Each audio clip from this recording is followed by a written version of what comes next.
Tingnan lang ho ang mga manggagawa bilang cost sa kanilang mga accounting books. Maling-mali ho yun, Madam Chair. Kasi madali nilang tanggalin yung mga manggagawa dahil nga cost lang sa accounting books ng mga employer. Ang amin pong sinasabi, tignan ang mga manggagawa bilang partners for development. Hindi bilang pabigat sa kanilang mga kumpanya na madali nilang sabihan na dahil tumataas ang presyo ng kung ano mga bagay, tatanggalin namin kayo. Tignan ang mga manggagawa bilang pangunahing salik kung bakit tumatakbo ang mga kumpanya, ang mga pabrika. And that is why, Madam Chair, we support your bill and rest assured this representation will push for the passage of that bill in the lower house. Thank you, Madam Chair. Maraming salamat sa ating minamahal na kinatawan, Eli San Fernando. Very valuable input, therefore, from you. And with that, we acknowledge also the presence of Senator Robin Hood Padilla. Maraming salamat. At doble-doble na yung quorum ko ngayon. Yes, may opening statement ang aming rockstar ng Senado.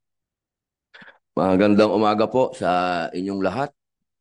Ang umiiral na mekanismo ng panrehiyong pagtatakda ng sahod na ipinakilala sa pamamagitan ng Republic Act No. 6727 o ang Wage Rationalization Act ng 1989 ay para isaayos ang pasahod batay sa kalagayang sosyo-ekonomiko ng bawat rehiyon. Sa kalaunan, lumitaw ang malalim na kahinaan ng sistemang ito.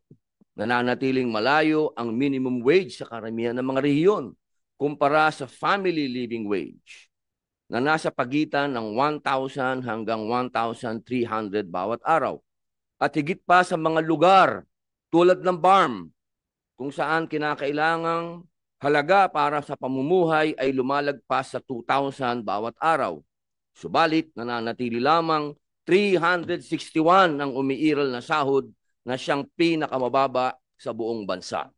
Kaya inaasahan po natin na itong pagdinig na ito sa pamamagitan po ng ating minamahal na Senadora Amy Marcos, kasama po ang ating idol Raffy Tulfo, ay atin pong masiayos ang mga suweldo ng ating manggagawa.